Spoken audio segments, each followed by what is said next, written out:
마지막까지 하나님 앞에 충성되게 그 사명을 잘 감당하셨던 금세기 최고의 전도자 혹은 아마도 주님 오실 때까지의 최고의 전도자가 된다고 우리가 믿을 수 있는 라인하르트 본케 목사님의 메시지, 또한 그의 글과 그의 설교들을 함께 살펴볼 수 있는 것은 큰 복인 것 같습니다. 과거에는 조영기 목사님의 여의도 순복음교회가 가장 큰, 전 세계의 가장 큰 교회였기 때문에 많은 이들이 성지처럼 생각해서 여의도 순복음교회를 전 세계에서 찾아오곤 했습니다. 전도자로서 하나님께서 정말로 귀하게 쓰셨다. 1940년에 태어나서 2019년 올해 12월 7일 날 하나님 앞에 서서 살다가 곤양으로 돌아가신 본케 목사님의 책들, 한국에는 일단은 책이 총 9권이 번역되어 있습니다. 9권 가운데서 2권은 동일한 책이 다른 출판사에서 번역됐고요. 책의 원 제목이 이반겔리즘 by fire 그런 책이고요. 그래서 이제 정확하게는 책이 8권이 됩니다. 8권 가운데 확인해 보니까 제가 지난 시간에 한 챕터 12장이거든요. 그 가운데 읽어드렸던 부흥 성령의 축제, 이 책은 품절되어서 구할 수 없는 책이 그 9권 중에서 1권이 되었더라고요. 아마 전에 90몇 년에 번역된 책도 같은 책이지만 품절되지 않았는가 싶습니다. 그래서 우리가 한국에서는 라인하르트 본케 목사님의 책은 총 7권을 구해 보고 살 수 있는 것 같습니다. 라인하르트 본케 목사님에 대하여서도 지난 시간에도 말씀드렸습니다. 2000년부터 2008년까지 그 정도의 기간만 잡아도 결심 카드를 쓰고 주님을 영접한 사람만 라인하르트 본케 목사님과 그의 사역팀인 그런 크라이스트 포 올레이션스 팀을 통해서 주님을 영접한 사람들만 5천만 명이 넘었습니다. 2000년부터 2008년, 한 8년 동안에. 그리고 2000년 한 해의 기준으로 해도 1100만 명에게 복음을 전파했고 2000년 1년 동안에, 그리고 이 중에 500만 명이 주님을 믿고 회심하였습니다. 27살, 연도로 한다면 1940년 독일 태생인 본케 목사님이 9살에 주님 믿고 10살에 아프리카로 주님의 부르심을 받습니다.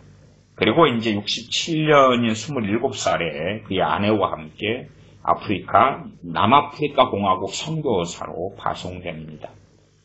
그러다가 이제 남아프리카 공화국 그 가운데 사이에 작은 국가가 있는데 레소토라고 있습니다. 그리 사역지를 옮기게 됩니다. 그런 내용도 오늘의 읽을 본문 내용 속에서 그 배경을 얼마간 알 수 있는 부분이 나옵니다. 남아프리카 공화국에 한국 선교사님들 가운데도 남아프리카 공화국에 파송된 분들이 아주 많습니다. 거기에서 많이 박사학위 같은 걸 따고 옵니다. 남아프리카 공화국에서 개신교 비율만 했어도 전에 제가 말씀드렸습니다. 상당히 많은 자료로 보면은 남아프리카 공화국에서 개신교 비율이 36.6%가 나오고요. 기타 기독교로서는 36%, 카톨릭이 7.1%. 그러면 기타 기독교, 개신교 이렇게 합쳐 보아도 72%가 넘게 나옵니다. 남아프리카 공화국의 인구가 5,855만, 한국보다 좀 더 많지요. 1961년에 영국에서 독립한 그런 나라입니다. 거기에 이제 선교사님으로 67년에 파송되어서, 그리고 하나님께서 아프리카에 대하여 피로 씻기는, 또한 구원받는 아프리카를 꿈으로 계속 보여주시고, 그래서 레소토를 떠나서 보트수아나로 가고, 그리고 경기장을 빌려서 집회를 합니다. 첫 집회 때 이 봉큐 목사님을 포함해서 숫자를 세어보니까 100명이 딱 모였다. 첫 큰 스터디움을 빌려서 집회를 했는데 100명이 모였습니다.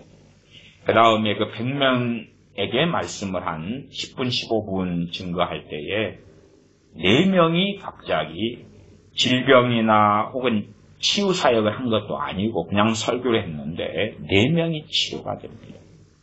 그날 밤에 장님이 보게 되고 불구자가 치유되고, 그리고 사람들이 모여서 며칠 후에는 그 큰 경기장이 꽉 차게 되어집니다. 물론 이 경기장을 빌려서 집회를 하려고 성령님의 말씀을 듣고 순종하여 했을 때에 많은 교회들을 다니면서 전도 집회를 하니까 함께 해달라고 요청했지만 당신이 누구냐고 다 거절당했던 그러한 시작이 있었습니다. 그리고 며칠 후에는 평생 처음으로 한 집회에서 3,000명이 구원받는 놀라운 역사가 나타납니다. 그 이후에 10,000명이 모이는 집회를 하고 그 다음 30,000명이 모이는 집회를 했습니다. 30,000명 모이는 집회를 할 때에도 전기불 2개만 있었을 그 열악한 상황 속에서 발전기를 돌려서 집회를 했다. 그 다음에 50,000명 집회. 아프리카 케이스타운에서 70,000명이 모이는 어마어마한 집회를 했습니다. 그리고 그 70,000명 모이는 집회가 최대 집회일 거다 생각했으나 성령님께서는 하나님께는 제한이 없다 말씀하시면서 그 다음에 시간이 흘러서 1986년 8월에 평생 처음으로 150,000명이 모이는 집회를 하게 됩니다. 그리고 얼마 후에 케냐 나이로비에서 200,000명이 모이는 집회를 합니다. 물론 이 라인하르트 본케 목사님의 99년 말부터의 나이지리아 집회에서는 기본적으로 100만 이상이 모이거나 적게 모여도 30만, 50만 명이 모이는 그러한 어마어마한 집회를 합니다만은 이분의 본격적인 전도자로서의 출발점에서는 케냐 나이로비의 20만 명도 평생 처음이 되지요. 1990년으로 넘어오면 나이지리아 카투나에서 한 집회에만 50만 명이 또한 모이게 되지요. 그리고 그 50만 명으로 모인 사람들이 거의 다 이슬람이었습니다. 그 이슬람 사람들 가운데 90%가 구원받는 그 놀라운 일이 벌어집니다. 그 다음에는 75만 명, 100만 명, 나이지리아에서 130만 명, 나이지리아 라고스에서 한 집회 160만 명이 모이는 그러한 집회로 발전해 갑니다. 2000년에 나이지리아 라고스 집회에서는 한 번의 집회에서 109만 명이 구원받는 놀라운 역사가 나타납니다. 그러면 이 하나님의 사람, 그래서 전체로는 자료가 좀 더 객관적인 자료를 볼 때는 이분의 평생 한 60년 가까이 되는 50 몇 년 정도의 사역 속에서 결신한 주님께 돌아온 회심한 사람들의 숫자가 약 7,900만 명이 넘는다. 그렇게 자료가 나옵니다. 아마 자료 중에서는 가장 수치가 좀 적은 쪽에 속하는 자료인 것 같습니다. 7,900만 명. 이제 본케 목사님의 부흥 성령님의 축제, 여기에는 총 12가지 이야기가 담겨 있는데 지난 시간에 이어서 품절된 책이니까 제가 특별히 이 책을 좀 12가지 가운데 몇 가지를 다 읽어드릴지는 모르겠습니다. 근데 띄엄띄엄이 아니라 그냥 있는 그대로 다 이렇게 읽어드리는 방식을 제가 취하고 있습니다. 그 가운데 이제 두 번째 장입니다. 여기 번역된 책의 제목으로는 부르심의 뜻은 사랑이다. 이렇게 이제 번역된 장입니다. 제가 읽어 가겠습니다. 서두에 나오는 장은 이렇습니다. 성령님은 우리를 지배하지 않으신다. 성령님은 우리의 선택을 존중하신다. 성령님은 우리 안에 내주하시며 우리의 내면에 솟아오르는 거룩한 긍휼과 사랑으로 우리를 일깨우신다. 어린 데이빗은 성령님에 이끌려 사역하다가 기적적인 치유를 목격하게 되었다. 나는 우리가 하나님의 긍휼하신 인도를 따를 줄 알아야 한다고 생각한다. 하나님께서 그 긍휼 속에 계시기 때문이다. 그리고 이제 내용이 시작합니다. 1977년 남아프리카 공화국에 있는 북쪽의 트랜스발에서의 집회 이야기를 시작합니다. 1977년. 말하자면 봉케 목사님이 37살 때가 되겠습니다. 나는 발전기를 껐다. 과거에는 발전기로 집회를 했지요. 휘발유로 움직이는 엔진이 덜커덕거리다 멈췄다. 녹색 천막을 지탱하는 장대들 사이에 매달린 불빛들도 깜빡거리며 꺼졌다. 때는 1977년이었다. 아프리카에서 또 한 번의 전도 집회가 끝났다. 수많은 귀뚜라미들이 합창소리가 울려 퍼지는 밤 공기는 내가 어디 있는가를 일깨워 주었다.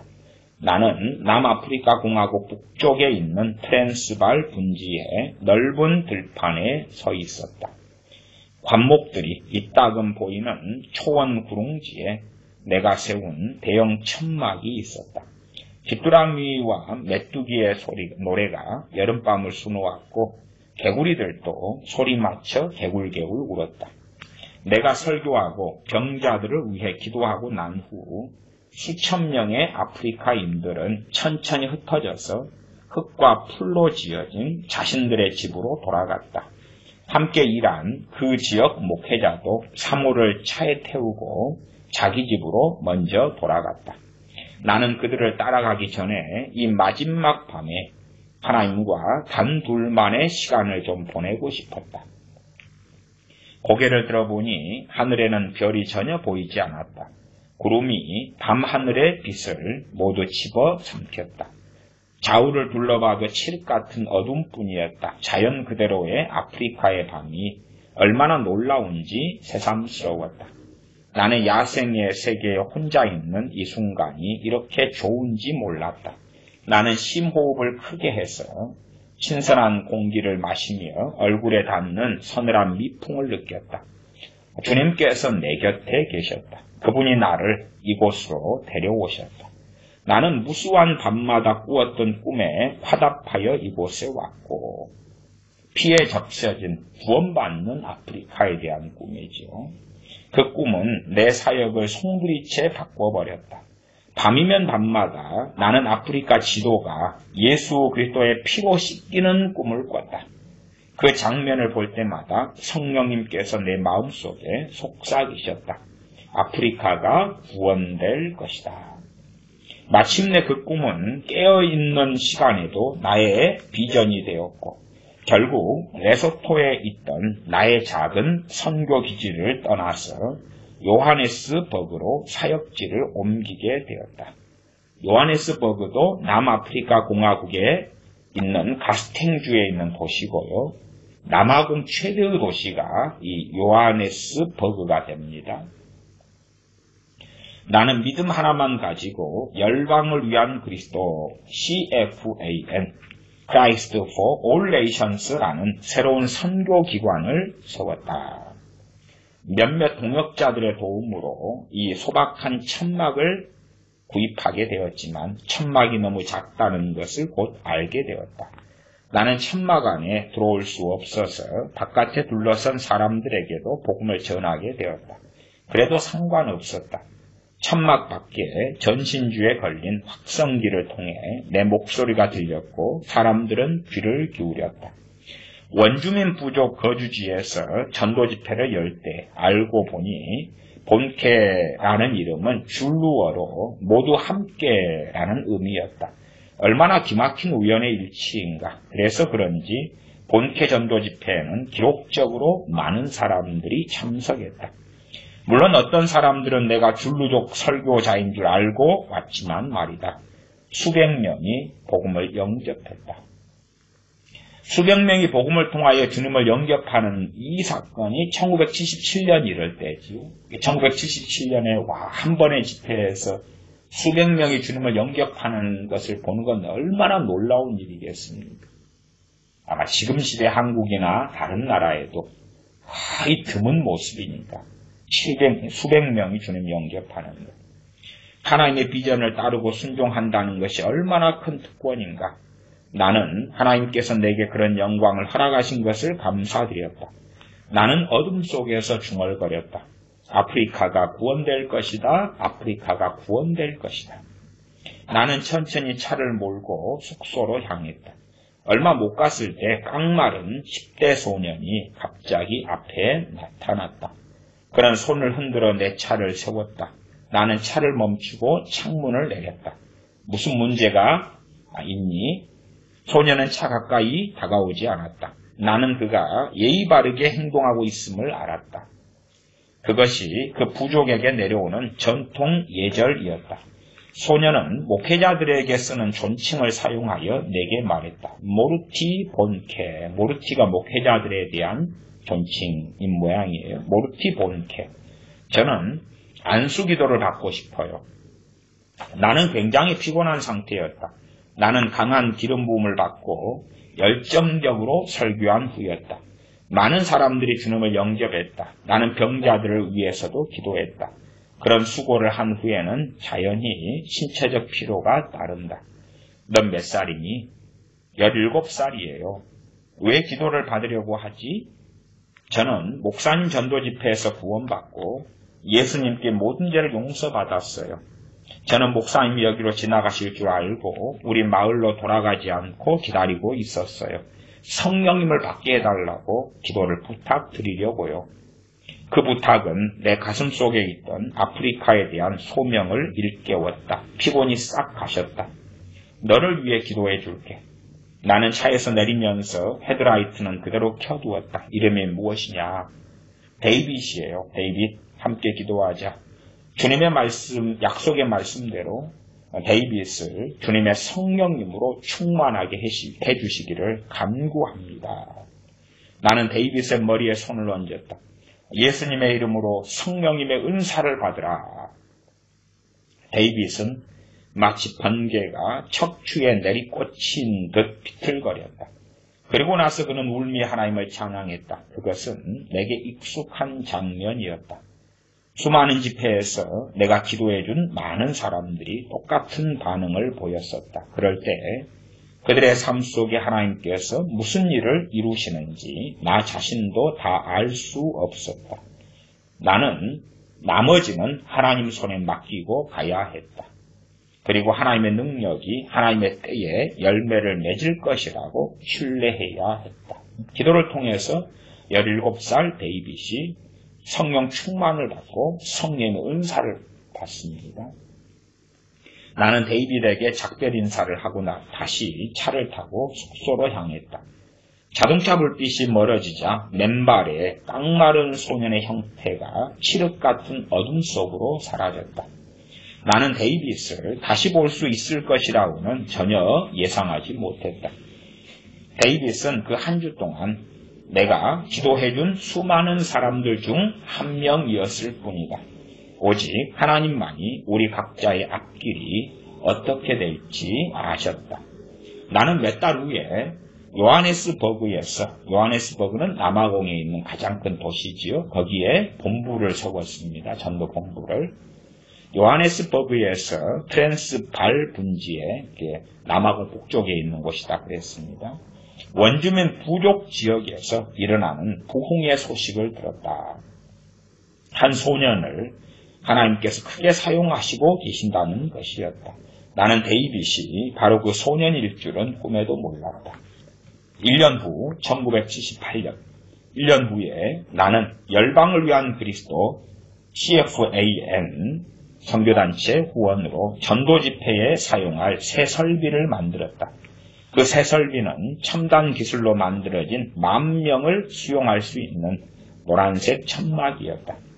그러나 이미 새 천막도 사람들을 다 수용하지 못했다. 1978년만 되어도 천막이 10,000명을 수용하는데 이미 10,000명을 그냥 넘어버렸다 그 말이죠. 78년이면 참 까마드가 때가 되는 것 같습니다. 저로서는 초등학생 때지요. 그러나 이미 새 천막도 사람들을 다 수용하지 못했다. 천막 안에 서 있는 사람들보다 천막 밖에 서 있는 사람들이 더 많을 때도 있었다. 나는 한 번에 34,000명을 수용할 수 있는 세계 최대의 이동형 구조물인 거대한 복음 천막을 제작할 계획을 설계자들과 의논했다. 그리스도의 피에 씻긴 아프리카의 환상은 나로 하여금 더 큰 집회 장소를 찾게 했다. 나는 노란 새 천막을 가지고 남아프리카 공화국 북부 지역에 다시 몇 주일 동안 사역하러 찾아갔다. 나는 그 지역의 복음을 천만이 전할 때까지 그 지역의 복음 전도에 복음 집회에 초점을 맞출 작전이었다. 더 커다래진 천막 외에도 나는 에어컨이 달린 캠핑카를 가지고 왔다. 나는 캠핑카를 천막 곁에 세워두고 집회가 열리는 기간 동안 거기서 숙식을 해결했다. 어느 날 밤 집회 후에 누군가 문을 두드렸다. 문을 열어보니 데이빗이 서 있었다. 데이빗의 얼굴은 기쁨으로 환하게 빛나고 있었다. 데이빗은 이제 18살 때가 되지요. 모르티 뽕케 저 데이빗이에요. 아, 기억난다. 집회 마지막 날 들판에서 성령을 받도록 너를 위해 기도했었지. 예, 들어가서 무슨 일이 있었는지 얘기해도 돼요? 물론이지. 어서 들어와라.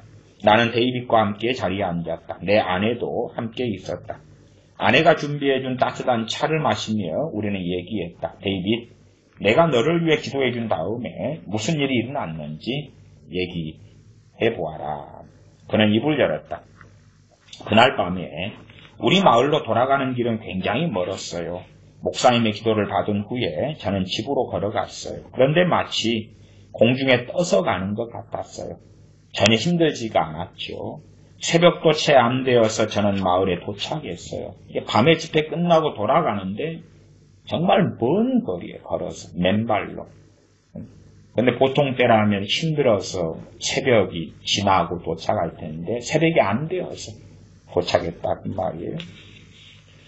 아직 새벽인데 새벽이 깨지 않았다 그 말이죠. 아직 새벽인데 한 여자가 마을에서 나오고 있었어요. 그 여자는 보따리를 팔에 안고 있었고 울고 있었죠. 아프리카 이런 데는 보따리에다 아이를 둡니다.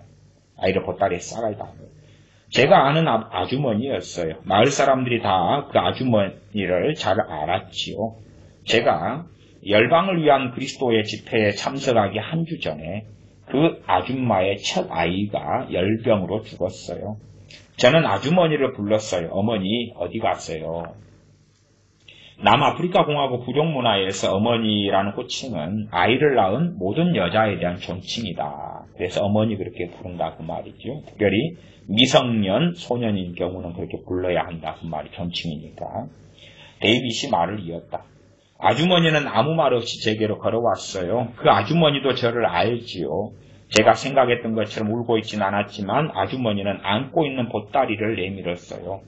그것은 아주머니의 둘째 아기였어요.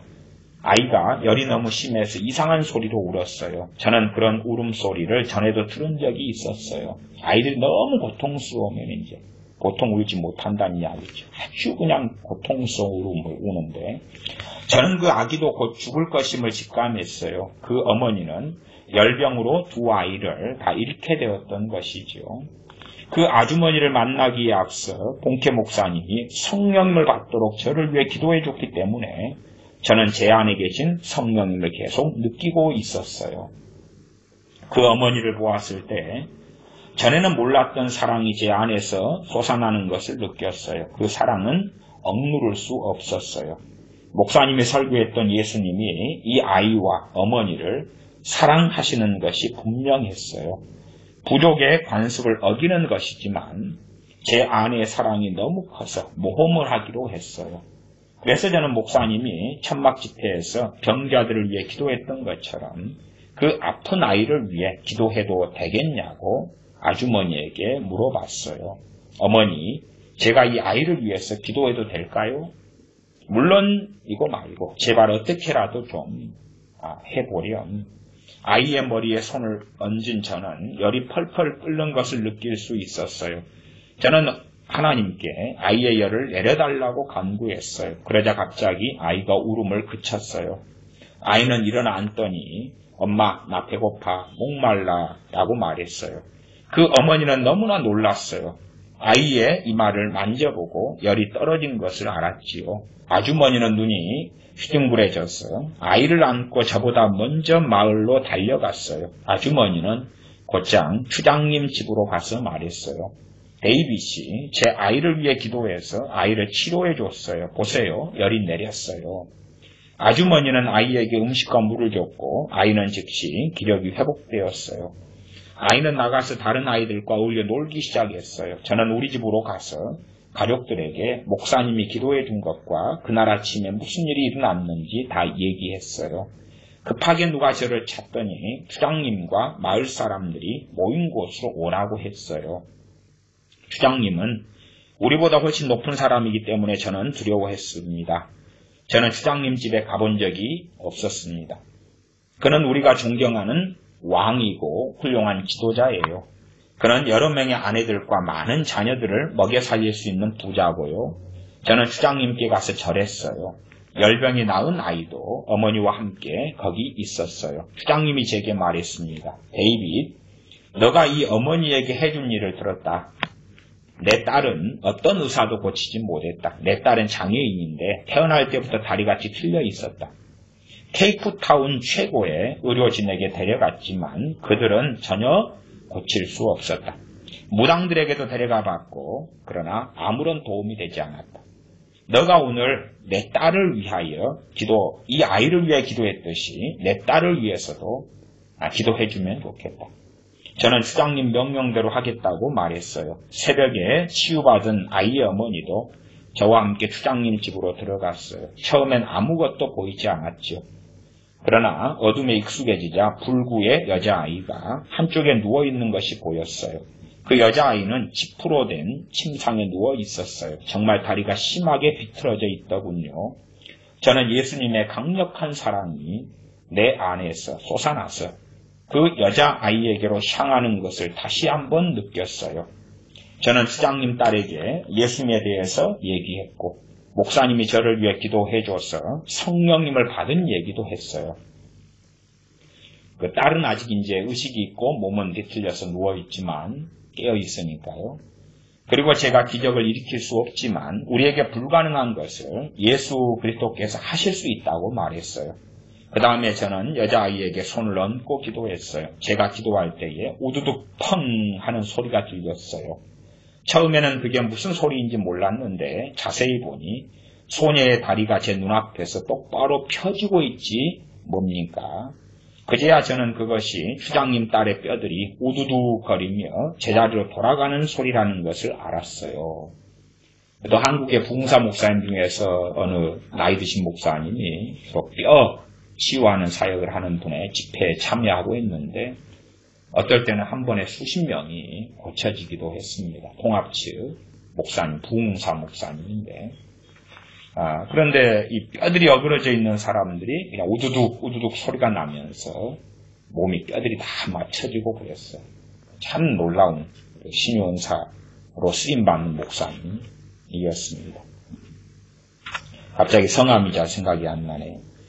계속 읽어가겠습니다. 그제서 저는 그것이 추장님 딸의 뼈들이 우두둑거리며 제자리로 돌아가는 소리라는 것을 알았어요. 저와 함께 있던 아주머니는 환호성을 지르며 추장님 집에서 달려나가 마을 사람들에게 이 소식을 알렸어요. 사람들이 다 달려왔어요. 그동안 저는 소녀가 일어서도록 부축했어요. 소녀는 울고 있었지요. 주장님 딸은 난생 처음 서서 저와 함께 집에서 걸어 나갔어요. 주장님이 집에서 나오는 딸을 봤어요. 마을 사람들이 다 모였고 심지어 우리 가족까지 왔습니다.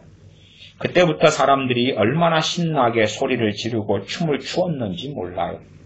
마침내 주장님이 사람들을 정돈시키고 저에게 하고 싶은 말을 하라고 했어요. 저는 본캐 목사님이 저를 위해 성령님을 받도록 기도해 주셔서 이제 사람들이 예수님의 이름으로 치유되고 있다고 간증했어요. 그러자 주장님이 마을에서 한 주 동안 집회를 열겠다고 선포했어요. 주장님은 부족의 온 마을에 전령을 보내서 와서 복음을 들으라고 명령했지요. 그때 이후로 저는 복음을 전하고 병자들을 위해 기도하고 있어요. 본캐 목사님이 이제 듣고 그게 바로 너였구나. 사람들이 말한 소년이 데이빗 너인 줄은 정말 몰랐어. 하나님께서 한 소년을 사용하셔서 부족들 중에 부흥을 일으키신다는 소식이 남아프리카 공화국 전역에 퍼졌어. 하나님의 영광스러운 역사구나. 예, 제가 가는 곳마다 사람들이 예수님을 영접하고 있어요. 모르티 본캐 성령을 받도록 저에게 손을 얹고 기도해 주신 것을 감사드려요. 천만에 그날 밤에 들판에서 너를 위해 기도한 것은 분명히 하나님의 계획이었어. 데이빗이 가고 난 후에 내 아내 아니와 나는 그 놀라운 이야기를 다시 한번 곰곰이 생각했다. 그의 이야기가 남의 이야기 같지 않았다.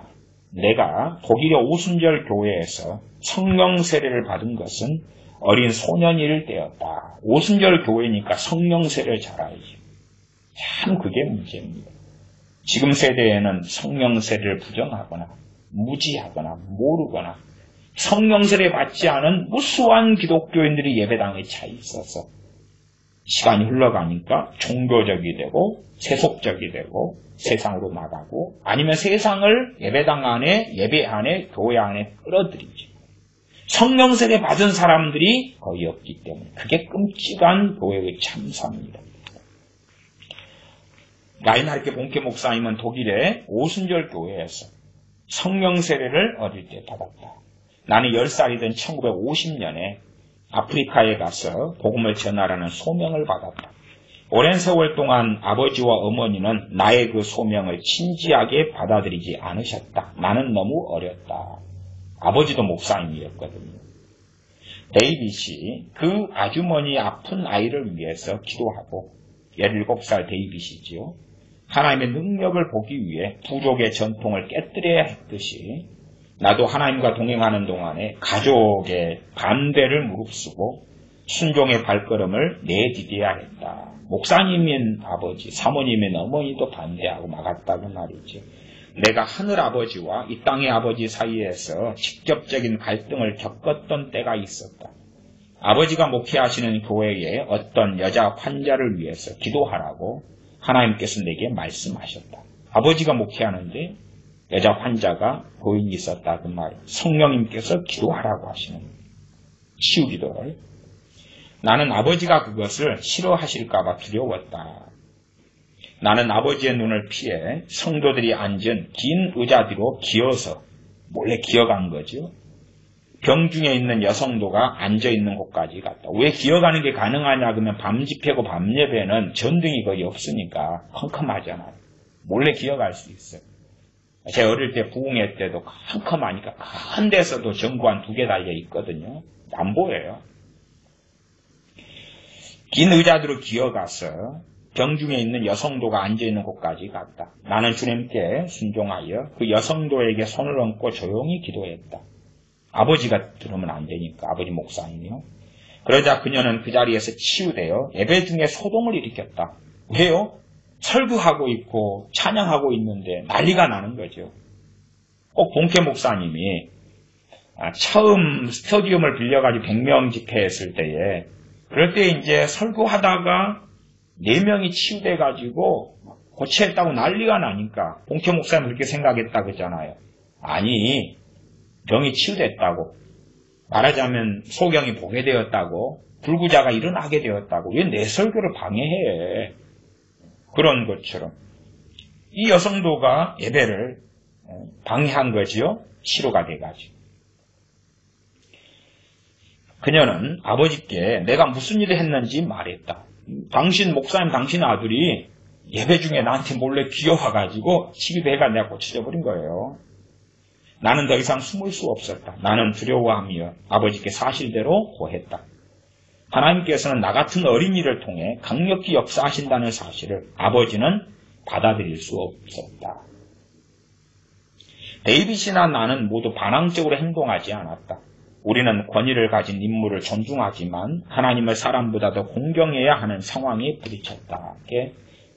이 본캐 목사님도 성령 세례를 10살 뭐 이럴 때 받고, 그 다음에 이제 10대 때에 성령님께서 환자, 질병을 가진 성도에게 기도해라. 그런 일이 있었다. 그 말이죠. 일찍부터. 사실은 그런 하나님께서 임받는 소년 때부터 이런 경우는 극히 드물죠. 이 데이빗 같은 경우는 17살에 이제 놀라운 기름 부음을 받고요. 성령 충만을 경험하고, 이 원주민 데이빗 소년이 사역을 했던 이야기 앞에 읽었습니다. 그 다음에 뒷이야기가 또 있어요. 일단은 계속 읽어갑니다. 데이빗이나 나나 권위를 가진 인물을 존중하지만 하나님을 사람보다 더 공경해야 하는 상황에 부딪혔다.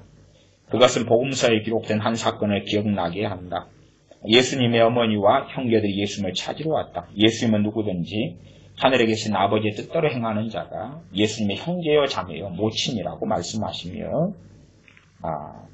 이 마리아, 모친 마리아와 형제들을 무시했다. 마가복음 3장 31절부터 35절까지. 나는 이 땅의 권위에 대한 순종을 하나님의 권위에 대한 순종으로 옮기는 것이 하나님을 섬기는 자들에게 결정적인 테스트라고 믿는다. 이제 사람을 따르느냐, 사람을 기쁘게 하냐, 하나님을 기쁘게 하냐. 때로는 아내는 남편의 권위에 순종해야 돼. 그러나 어느 때가 되면 남편의 종이 되느냐, 남편을 기쁘게 하냐, 하나님을 기쁘게 하냐. 이런 일들이 벌어지고, 심지어 부모를 기쁘게 하냐, 하나님을 기쁘게 하냐. 거기에서 이제 결정적 테스트가 일어난다 하는 이야기합니다. 자세히 그런 이야기에 대해서는 설명하지 않겠습니다. 1967년 27살입니다. 67년에 영국의 성경학교를 졸업하고 독일에서 목회하던 나는 성경 졸업한 다음에는 군대가 의무가 아니니까요. 그 다음 독일에서 목회를 하고 있다가 67년에 아내 아니와 함께 남아프리카 공화국 선교사로 파송되었다. 남아공 선교사님으로 간 겁니다. 우리는 영적으로 갈급한 수많은 아프리카인들에게 복음을 전하려는 열정을 가지고 남아프리카 공화국에 도착했다. 그러나 처음에 우리는 아파르트 헤이트 말하자면 인종차별 정책입니다. 남아공에 있는 그렇게 기독교인들이 많고 백인들이 권력을 장악하고 있었는데 백인들 다수가 기독교인들이었어요. 그러나 거기에는 아파르트헤이트라는 극심한 인종차별 정책을 시행했어요. 극심한 인종차별 정책을 준수하는 남아프리카 공화국에서 백인 교회를 섬기게 되었다. 나는 흑인 신자들을 형제나 자매로 부르지 말라는 지시를 받았고, 선교비에서 지시를 한 거죠. 형제 자매라고 흑인들은 부르면 안 돼. 그들을 끌어안는, 포옹하는 것은 물론이고 그들과 악수하는 것조차도 허락되지 않았다. 이것이 사실은 참 그런 가운데 그래도 하나님을 따르는 주의 종들이 있어 왔고, 이 본캐 목사님도 그런 케이스이기 때문에 결국은 Christ for All Nations라는 선교단체를 본인이 만들 수밖에 없었던 거죠. 계속 읽어갑니다. 백인 교회들이 나의 사역에 만족했기 때문에 나는 자주 초청을 받았다. 그 당시에는 젊은 선교사가 그런 초청을 받는다는 것이 흔하지 않은 일이었기 때문에 솔직히 고백하던데 나는 우쭐해졌다. 선교사로 독일에서 왔는데 남아프리카 공화국에 있는 그 백인 교회들이 강사로 부르는 거예요. 젊은 선교사님은 얼마나 참 자부심이 있고 와, 참 말씀 잘 전하고 사역 잘하는데 부르는 거지. 한 번은 남아프리카 공화국에서 가장 큰 백인 교회의 목사로 천빙을 받기도 했다. 너무 말씀 잘 전하고 하니까 사랑도 뜨겁고 하니까 가장 큰 교회, 백인 교회에서 우리 담임 목사로 와달라.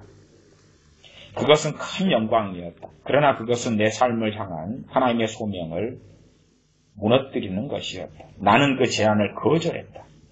그리고 10살 이후로 내가 받은 소명은 아프리카의 백인들에게 복음을 전하는 것이 아니라고 잘라서 말했다. 그러니까 이제 좌천돼버리는 거예요. 좌천. 그래서 남아프리카 공화국에 있다가 작은 나라 레소토로 그냥 파송돼버린 거예요. 보내버린 것이. 왜? 아프리카의 백인들에게 복음을 전하는 게 아니다 그러니까. 흑인들이다. 그러니까 이제 기분 나쁘죠. 왜요? 흑인들은 사람이 아닙니다.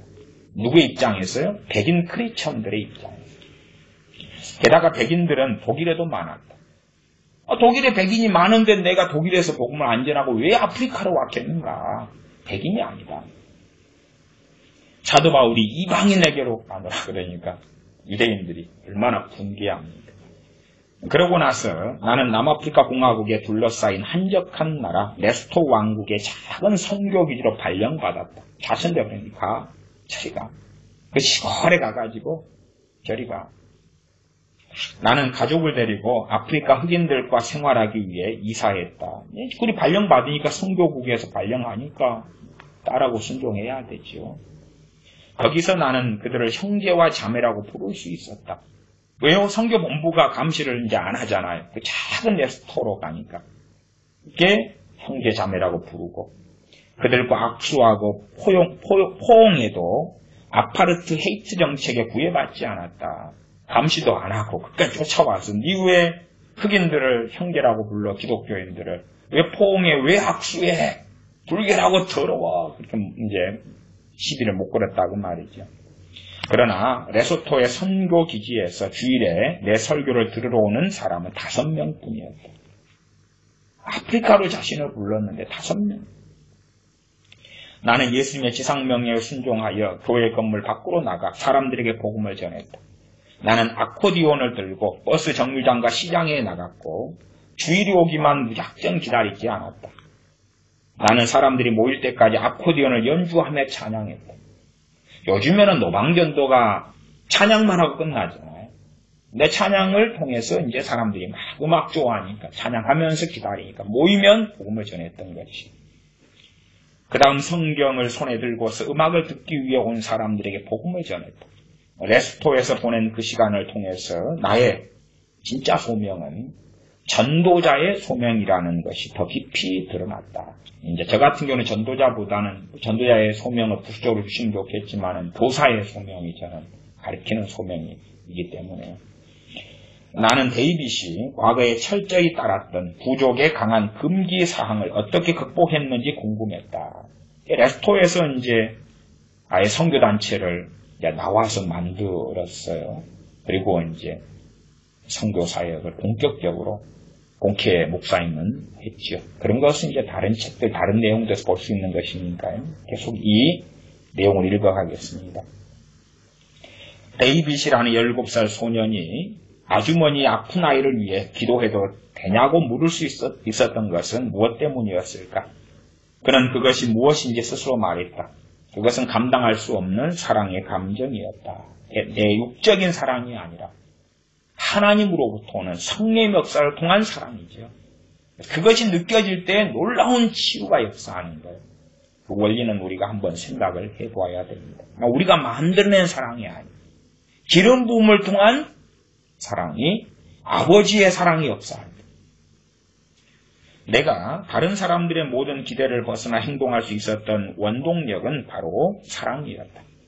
나는 그것을 긍휼, 그리스도의 사랑, 하나님의 소명이라고 부른다. 그것은 동감, 동정, 공감, 애정을 훨씬 뛰어넘는 것이었다. 우리가 동정하고 사랑하고 당신 아팠군요 공감하고 그걸 뛰어넘는 것이었다. 그것은 내주하시는 인격적인 성령님으로부터 나온다. 데이빗이 묘사한 하나님의 저항할 수 없는 사랑은 내가 경험한 하나님의 거룩한 긍휼과 일치하는 것 같았다. 그런 면에서 나는 남아프리카 공화국 북부의 트랜스발에서 온 그 부족 소년과 일체감을 가졌다. 이 이야기를 여기서 끝낼 수 있다면 얼마나 좋을까?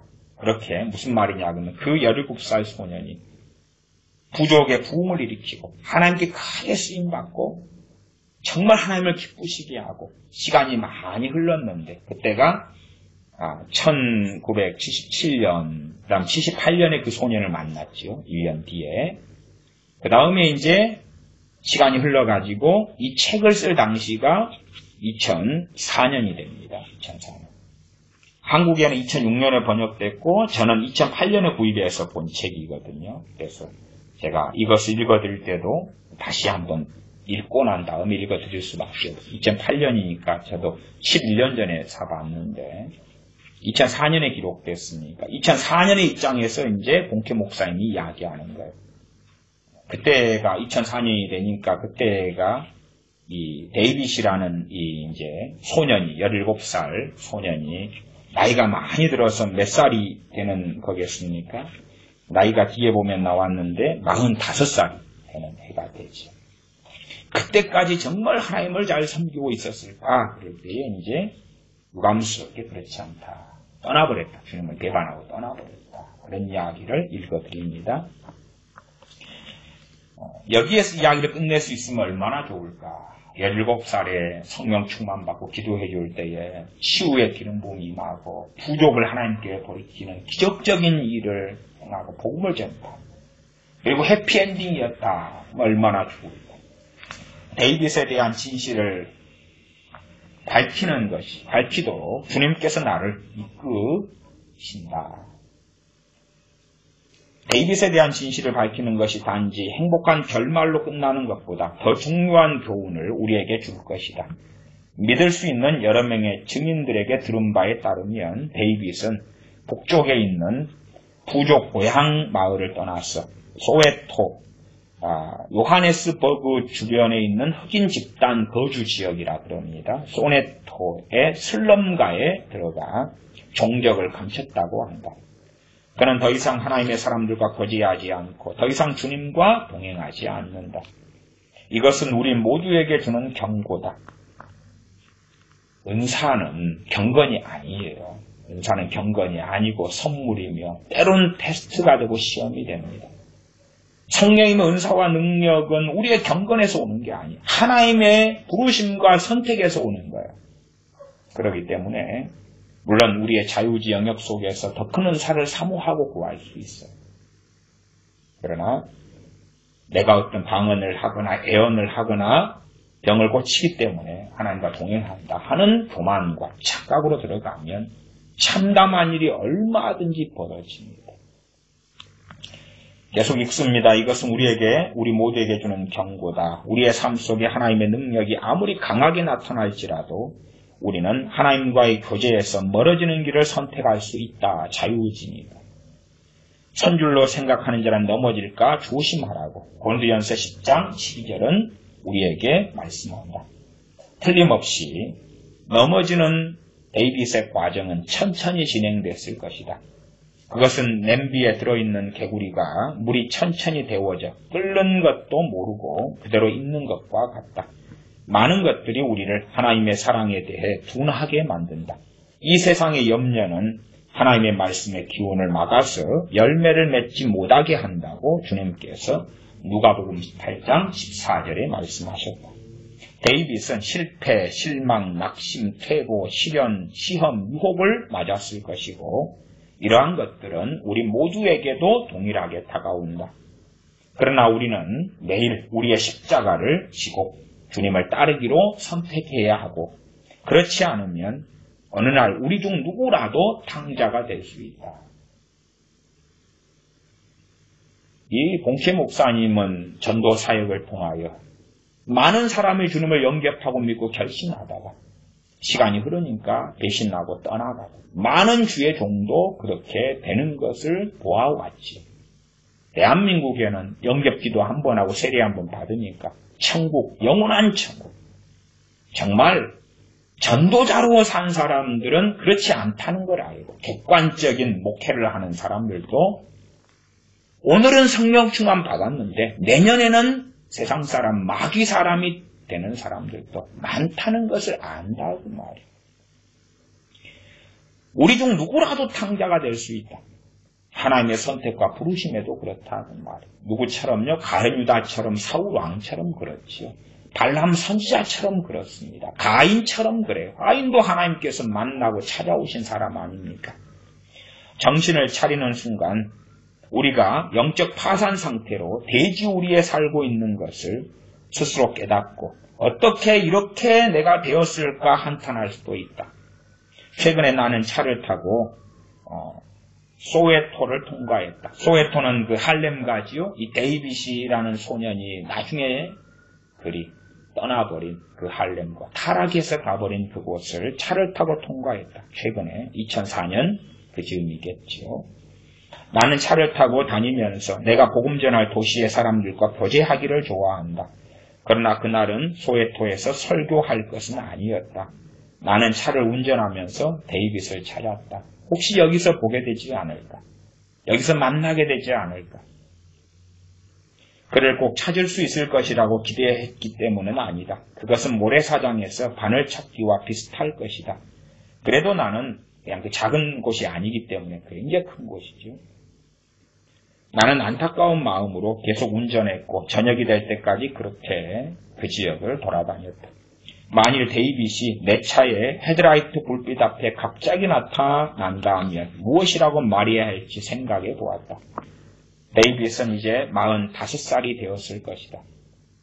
그때 17살, 그 다음에 본캐 목사님은 37살.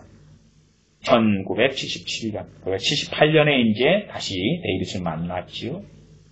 데이빗의 18살.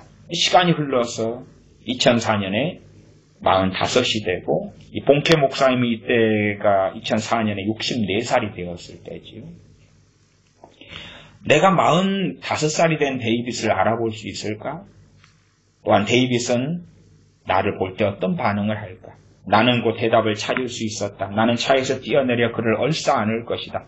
하나님의 사랑은 오늘이나 1977년의 7일 같은 밤이나 동일하다고 그에게 말할 것이다. 그는 다시 시작할 수 있고 내가 그에게 회개의 여정을 돕겠다고 말할 것이다. 만일 데이빗이 나를 만나 시간을 내준다면 나는 베드로 이야기를 했을 것이다.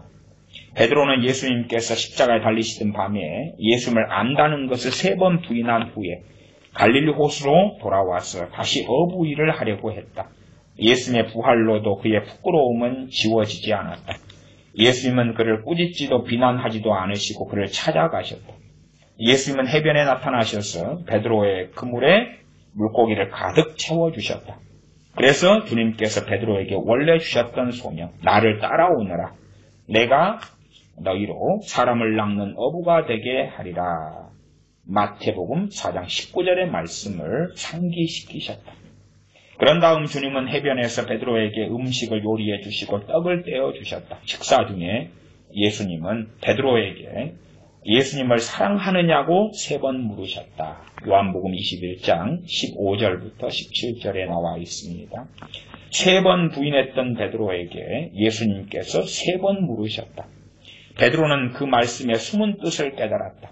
베드로의 상심한 마음은 반드시 필요했던 일이었다. 베드로의 상심은 반드시 필요했던 일이었다. 마침내 베드로는 진실을 인정했다. 주님에 대한 베드로의 사랑은 그리스도께서 베드로에게 보여주신 사랑에 비교되지 않았다. 베드로가 주님을 사랑한 것과 주님이 베드로를 사랑한 것과 어느 사랑이 크고 놀랍고 위대하냐. 그것으로 베드로의 수치가 끝나고 베드로의 새로운 사역이 시작되었다. 그 고백으로 훌륭한 어부 베드로는 사역을 다시 시작할 수 있었다. 예수님은 베드로에게 말씀하셨다. 내 양을 먹이라. 내가 45살 된 데이빗을 다시 만난다면 가서 주님의 양을 먹여야 한다고 말할 것이다. 이렇게 이야기가 마칩니다. 기도하겠습니다. 아버지 하나님, 성령 세례를 잊어버린 교회, 성령 세례를 잊어버린 크리스천, 성령 세례와 충만을 잊어버린 우리들에게 성령 세례에 대하여 또한 성령 충만에 대해 알게 하실 뿐만 아니라 성령 세례를 각자가 받으며 또한 성령 충만을 받게 하여 주시옵소서. 나아가 선줄로 생각하는 자는 넘어질까 주의하라 말씀하신 대로 우리가 깨어있어서 기도하며 깨어있어 주님과 동행하지 않으면 우리가 얼마든지 교만해지며 미혹에 빠지며 실족할 수밖에 없은지 주님과 날마다 근신하여 함께하는 삶을 살다가 주님 앞에 서게 하여 주시옵소서. 성령의 놀라우신 치유의 역사와 기름 부으심이 하나님의 큰 사랑과 함께 한즉 주님의 사랑의 통로가 하나님의 사랑의 통로가 우리가 되어져서 치유의 역사가 일어나고 병고침의 역사가 일어나고 회심의 역사가 일어나며 무엇보다 주님께 돌아오는 일들을 보게 하여 주시옵소서. 주님을 알지 못하던 자들이 세상을 사랑하는 자들이 우상에 매어 사는 사람들이 주님께 돌아오는 것을 목도하는 은혜를 주시옵소서. 우리 주 예수님의 이름으로 기도하옵나이다. 아멘.